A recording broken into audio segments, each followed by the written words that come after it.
My fiancée texted, going to a women in business seminar. Don't call me. I replied, sounds important. 2 days later, that seminar made the local news. It was a speed dating event at a bar. I forwarded the footage to her father, a priest. The voicemail she left after still makes me laugh. Felt like I needed to put this somewhere, and my buddies keep telling me I should write it down. So here we go. Still processing everything, but the dust has settled enough now to see clearly. Weird how one text message changed the entire trajectory of my life. I was engaged to Melissa for 1.5 years. Together for 4 years before that. We met through mutual friends at a tailgate. I noticed her immediately. She was confident and outspoken, knew her football stats better than anyone else there. Refreshing change from the women I dated before. Things moved pretty fast after that. The relationship was solid for the most part. We both worked hard, had our own place, split the bills fairly. I never played the provider role. She earned her own money, and I respected her independence. That was actually one of the things I loved about her. She never expected me to pay for everything or buy her expensive gifts. We were equals. Her family was interesting. Super religious, especially her father, an Episcopal priest who ran a fairly large congregation about an hour outside our city. He never fully warmed up to me, always looking for flaws in my character. I'm not particularly religious, which was strike 1. Strike 2 was living in sin with his daughter before marriage. But Melissa stood her ground, and I respected her for it.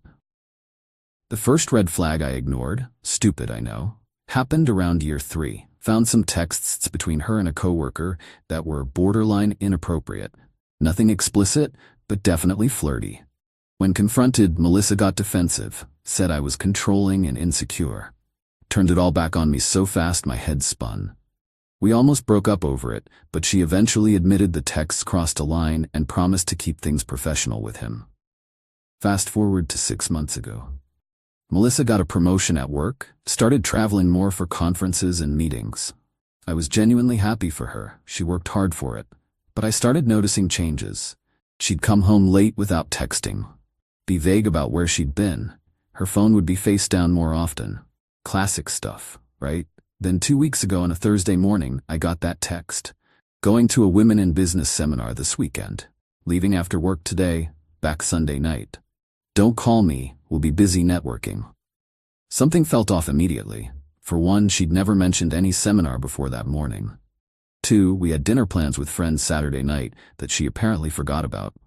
3, the don't call me part. That was new. In 5.5 years, she'd never said that before a business trip. My reply was simple, sounds important, good luck. But my gut was screaming at me. I didn't call her that night, or the next day. Respect, right?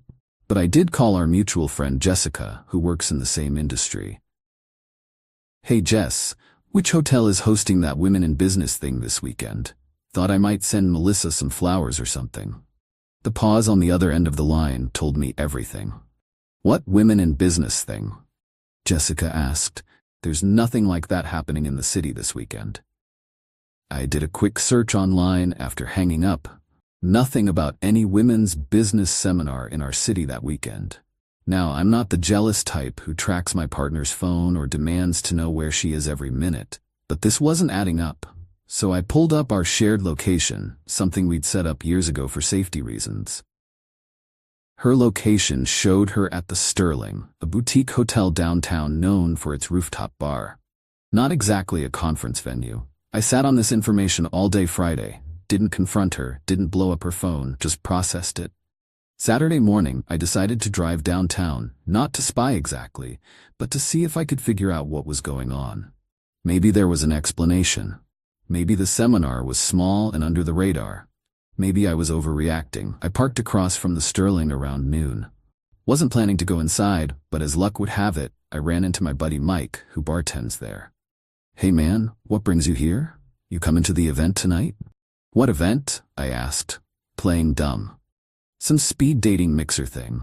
We've got the whole rooftop reserved. Going to be packed apparently. My stomach dropped. I thanked him and walked away, not sure what to do with this information.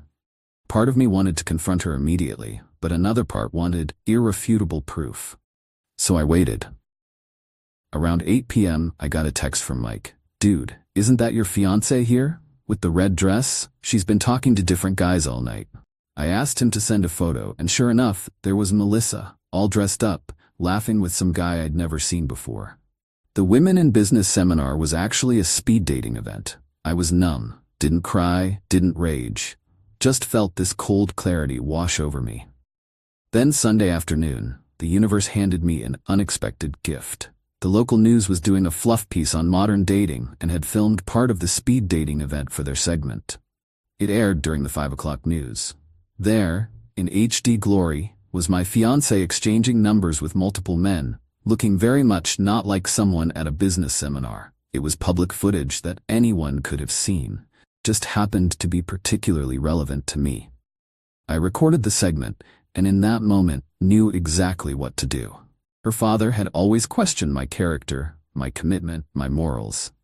Well, time to see where his precious daughter stood on the morality scale. I sent the clip to her father with a simple message. "Thought you should see what your daughter's Women in Business seminar actually was. I deserve better than this. Your daughter needs help." Melissa came home Sunday night, acting completely normal. Gave me a peck on the cheek, talked about all the valuable connections she'd made, and how empowering the weekend had been. I nodded, asked generic questions, and excused myself early to finish some work. Monday morning, the bomb dropped. Her father called her at 6 a.m. I could hear his voice through the phone from across the room. Not the words, but the tone. Pure disappointment and anger. She locked herself in the bathroom for an hour afterward. When she finally emerged, her eyes were red and puffy. "You had no right," she hissed at me. "No right to go to my father." I stayed calm. "You had no right to lie to me. No right to make a fool of me." "It wasn't what it looked like," she tried, but her voice lacked conviction. "Save it. The news segment showed exactly what it was. Your stuff will be packed when you get home from work. You need to find another place to stay." She started crying again, saying she made a mistake. It was just a one-time thing. She'd been feeling trapped with the wedding planning, needed some excitement. The usual excuses. I didn't budge. "You have until Friday to get your things out. After that, I'm changing the locks." This is probably important to mention. The apartment is solely in my name. I bought it before we met, and while she's lived there for years, she's not on the lease or mortgage.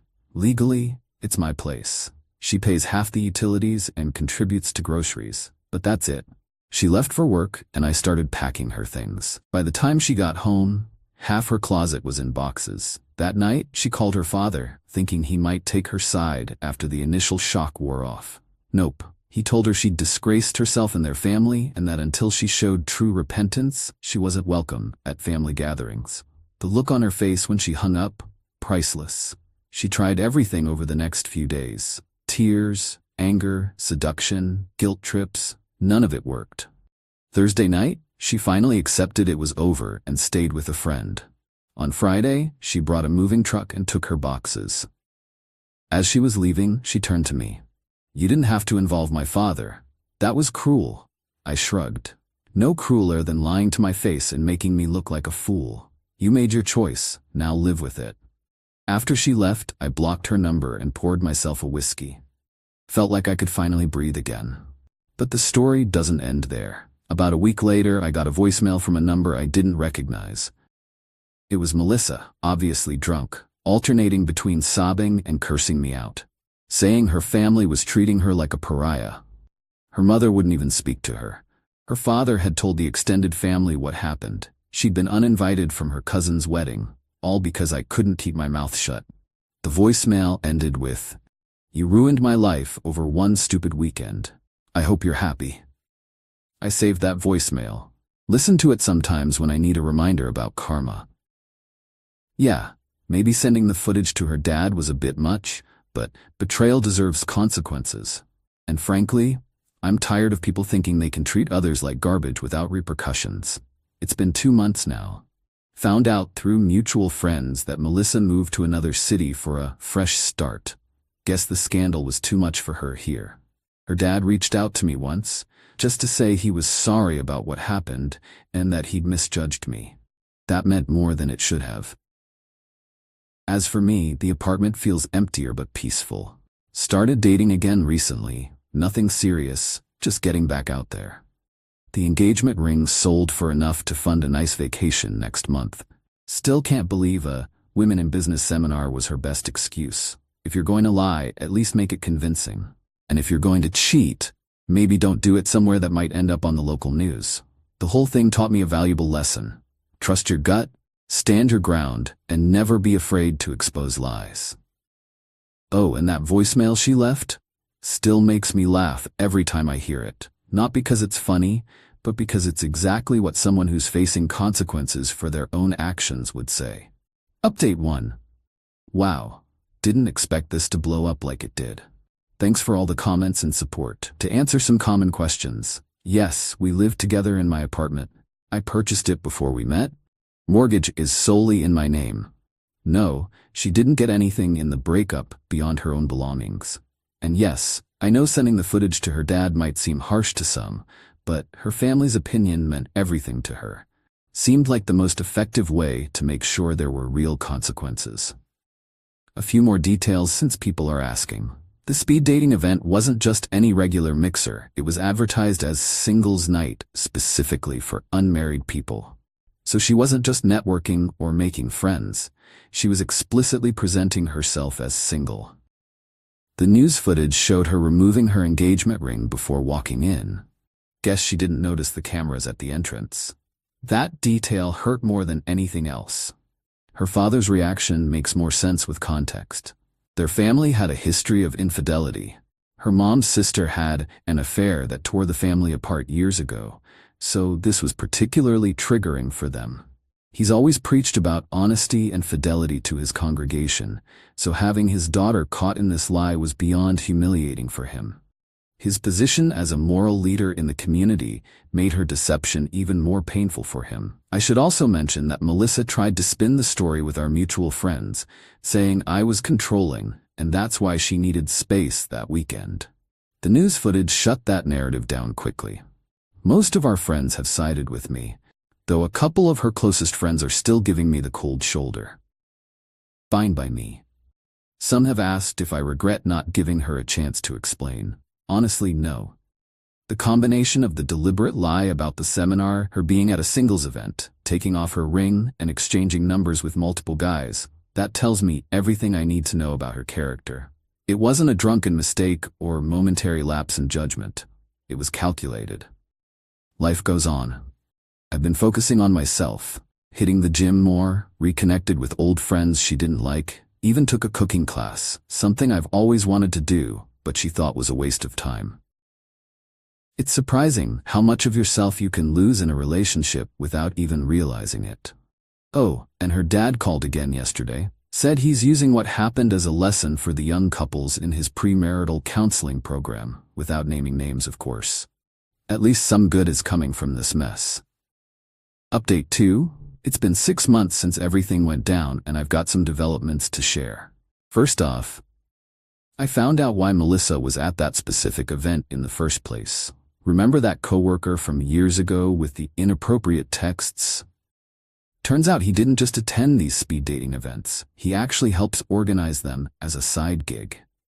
My buddy Mike, the bartender, recognized him when I showed an old photo and confirmed he's a regular fixture at these events. According to a mutual friend who works at Melissa's company, she and this coworker had been seeing each other casually for months. So much for the one-time mistake story she tried to sell me. The most satisfying part? His girlfriend found out about it too. Yes, he was also in a relationship, and apparently caused quite a scene at their office. Both Melissa and this guy got reprimanded for creating a hostile work environment. Not fired, unfortunately, but definitely humiliated professionally. As for her family situation, it's gotten even more complicated. Her younger sister reached out to me last month, saying Melissa had been telling everyone that I was emotionally abusive, and that's why she had to escape for that weekend. The sister didn't believe it and wanted to hear my side. I simply sent her the news clip and the text messages. She was shocked, said she'd handle it from there. A week later, she called back to tell me there had been a huge family blowout. Apparently, Melissa had been lying to everyone for years about various things, not just about me. The sister thanked me for the evidence and said their family was insisting Melissa get therapy. On my end, life has improved tremendously. After living in my apartment for a while post-breakup, I decided I needed a fresh start. I sold it, housing market was good, and bought a smaller place closer to downtown. The new neighborhood has a great community vibe. Regular block parties, local events, etc. Met some cool people, including a woman named Claire who lives in my building. We've been seeing each other for about 2 months now, taking it slow, but it's promising. Claire knows the full story of what happened with Melissa. Her take on it was refreshing.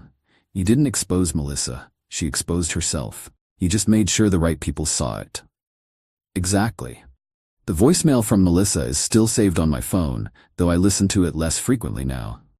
The desperate rage in her voice no longer brings me satisfaction, just reminds me how close I came to marrying someone with so little integrity. Oh, and an interesting postscript. The local news station did a follow-up piece on the success stories from that speed dating event. Apparently, 3 couples who met that night are now in serious relationships. The irony isn't lost on me. Melissa threw away a 5-year relationship and engagement for an event that was actually helping other people find genuine connections. Last I heard, she's still in the other city, got a new job, deleted all her social media. Her sister says she's working on herself. Whatever that means. As for me, I'm grateful for that text message she sent that day. As painful as everything was, it saved me from a marriage that would have inevitably ended in more heartbreak down the line. Her father still reaches out occasionally. We met for coffee last month. He thanked me for handling everything with dignity and not dragging the family name through the mud more than necessary. I respected that he didn't try to excuse his daughter's behavior, just acknowledged the pain it caused. Sometimes I wonder what would have happened if that news segment hadn't aired. Would I have had the courage to confront her based on just the photo from Mike? Would I have accepted some half-baked excuse? The timing of that news piece was truly the universe having my back. For anyone going through something similar, trust your instincts. If something feels wrong, it probably is. And never be afraid to stand up for yourself, even when it's difficult. The temporary discomfort of confrontation is nothing compared to the slow death of living with betrayal. The ring I once saved for months to buy sits on someone else's finger now. Hope it brings them better luck than it brought me. Update 3. It's been just over a year since the infamous Women in Business seminar text, and this will probably be my final update on the whole saga. A lot has happened in the past 6 months. Claire and I are now living together in my place. She's incredible, honest, direct, no games. We've talked about marriage, but we're in no rush. After what happened with Melissa, I'm taking my time. Claire understands and feels the same way. In an unexpected turn of events, I ran into Melissa about 3 months ago. She moved back to town, apparently. We were both at a networking event downtown, a real one, ironically. She spotted me first, froze like she'd seen a ghost. Claire was with me, which made the situation even more awkward. Melissa approached after about an hour, when Claire had stepped away to take a call. She looked different, thinner, more subdued. Asked if we could talk, just for a minute. Against my better judgment, I agreed. She apologized, said therapy had helped her realize how selfish and destructive her behavior had been. She didn't ask for forgiveness or try to justify what she did. Just wanted me to know she was sorry and that I deserved better. Then she handed me an envelope and walked away before I could respond. Inside was a check for half the cost of the engagement ring and a short note. I know this doesn't fix anything, but it's a start. I'm trying to make amends for the pain I caused. I was floored. This was not the Melissa I knew. The Melissa I knew would never admit fault, let alone try to make restitution. Later, I found out through her sister that part of her therapy involved making amends to people she'd hurt. I was apparently at the top of that list. Did I cash the check? After thinking about it for a few days, yes. Not because I needed the money, but because refusing it would have been about pride, not principle. Her gesture deserved acknowledgement, even if it couldn't undo the past. As for her father, we've developed an unexpected friendship. He retired from his position at the church recently and has been exploring a more relaxed approach to life and faith. We meet for lunch every few weeks. He never brings up Melissa unless I ask, and I rarely do. During our last lunch, he mentioned that Melissa was seeing someone new, a widower with 2 kids who goes to their church. Said she seems genuinely happy and grounded. I wish her well, sincerely. What happened between us was painful, but holding on to anger only hurts myself. Claire sometimes teases me about the voicemail, which I finally deleted a few months ago. You kept it way too long, she said. It's like keeping a souvenir from a car crash. She was right, as usual. The news station that aired the speed dating segment ironically hired Claire recently as their new marketing director. Life has a strange sense of humor sometimes. Looking back on everything now, I can see that sending that footage to her father was partly about justice, but also partly about hurt and anger. Was it the most mature response? Probably not. Did it give me satisfaction at the time? Absolutely. Do I regret it? Not really. Sometimes people need to face real consequences to change their behavior. Based on Melissa's transformation, it seems the fallout from that decision ultimately pushed her toward becoming a better person. That text, going to a women in business seminar, don't call me, could have been the beginning of years of deception had I not trusted my gut. Instead, it became the catalyst for building a more authentic life. For anyone reading who's struggling with betrayal or dishonesty in a relationship, remember this. It's not your job to teach someone integrity. Either they have it or they don't. And you deserve someone who does.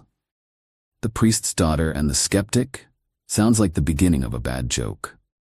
But sometimes life's most valuable lessons come from the most painful experiences. I'm grateful for what I learned, but more grateful I didn't have to keep learning it over and over in a marriage built on lies. That voicemail she left might have made me laugh then, but the best punchline is the life I'm living now.